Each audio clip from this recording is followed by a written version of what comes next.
Okay, I want you to picture this. It's May 8th, 2026.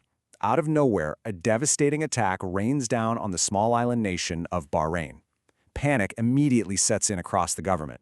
But the Ministry of Interior, they don't frantically deploy their armed forces to a military base, and they don't send them to an oil field. They rush them to protect a seawater desalination plant. Why? Because if that single plant goes offline, the entire nation instantly loses its drinking water. Not in a week, not in a few days, instantly. When we look at the Middle East, the overarching narrative we always hear is pretty much the same, right? It's a region completely defined by proxy wars, religious tension, and, above all else, a high-stakes, relentless battle for oil. We're so used to watching the geopolitical chess moves around crude oil and foreign influence.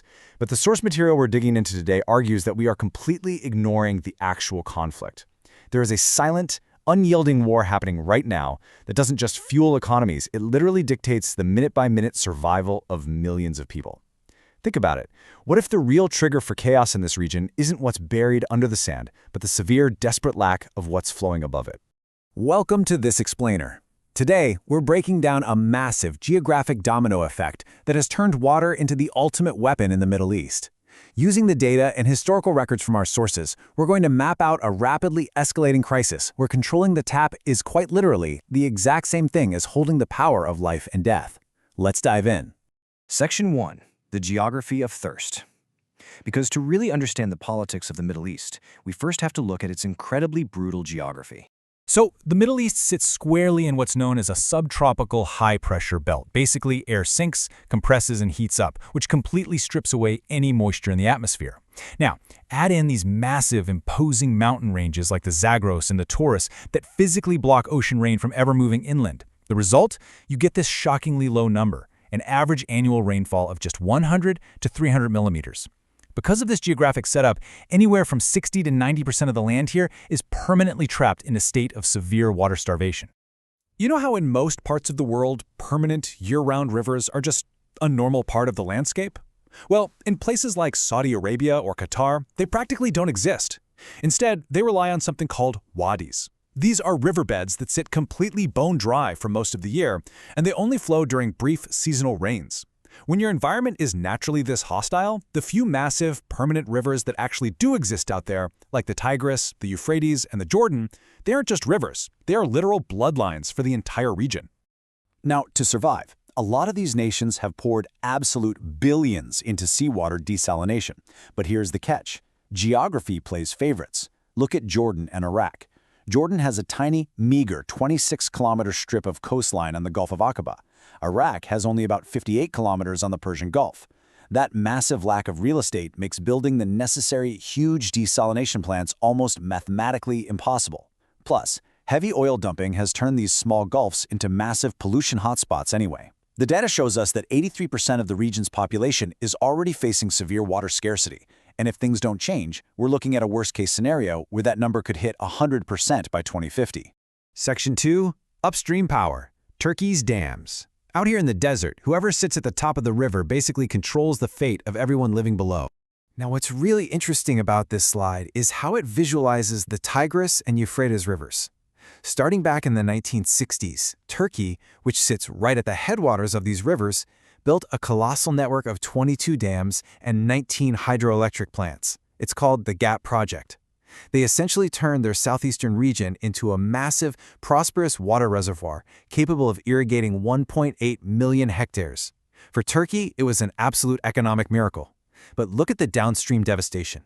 Because of Turkey's upstream water hoarding combined with climate change, the river flow reaching downstream nations like Syria and Iraq has plummeted by an astonishing 63 to 76%. Let's trace exactly how this creates a pipeline of drought that can destabilize a whole region. Step 1, the tap gets tightened upstream. Step 2, downstream farmland simply dies. In 2022 alone, 410,000 hectares of agricultural land dried up completely.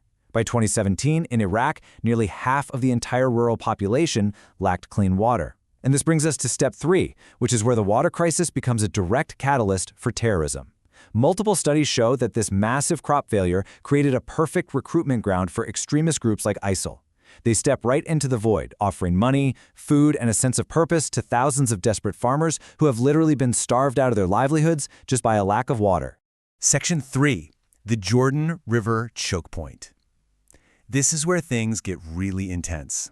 The Jordan River is incredibly small. We're talking only about 250 kilometers long, but it forms the natural borders for Jordan, Syria, Lebanon, Israel, and Palestine. Water is completely baked into the DNA of modern history here. Just look at this timeline.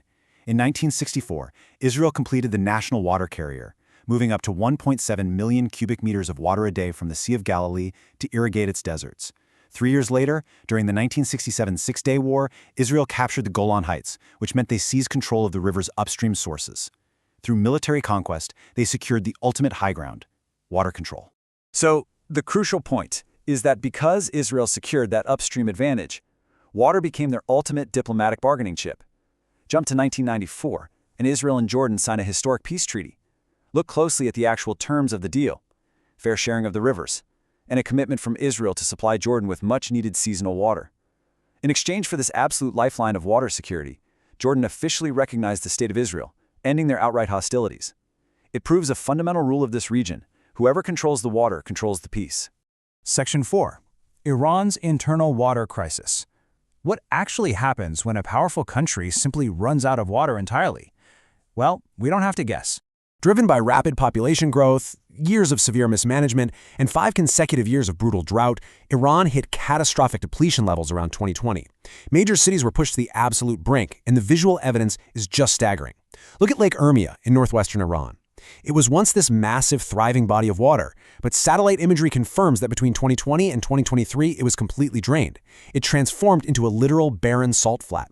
Major rivers in the country, like the Zand-e Rud and the Karun, are literally just vanishing before our eyes.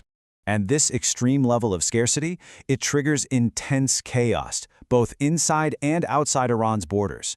In 2023, violent clashes erupted with neighboring Afghanistan over the flow of the Helmand River. Internally, the situation exploded. By late 2025, desperate farmers and citizens across Iran poured into the streets in massive, widespread protests. Their chant was simple: water, electricity, life.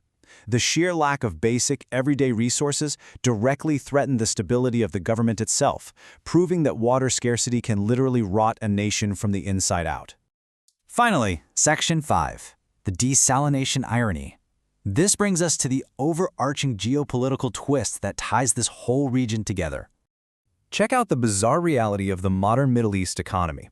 Back in the 1960s, American and Israeli scientists pioneered reverse osmosis desalination technology, which led to the birth of massive industry titans like IDE Technologies. And this brilliantly illustrates a wild paradox today. Arab oil giants, countries like Saudi Arabia, the UAE, and Kuwait, nations that have historically been at profound political and religious odds with Israel, well, they have absolutely no choice but to be the biggest clients of Israeli and American pioneered water tech. To put that staggering dependency into perspective, the Middle East today accounts for roughly 50% of the entire world's desalination capacity. These nations are locked together in this bizarre marriage of convenience over survival tech, creating what our sources call a new water hegemony. They might completely oppose each other on the public stage, but they are quietly shaking hands behind closed doors out of pure necessity. One holds the oil, sure, but the other holds the technology that allows them to literally drink and survive in a desert. So who holds the true power? The data and history make it undeniably clear. Water is no longer just a natural resource, it is the ultimate weapon.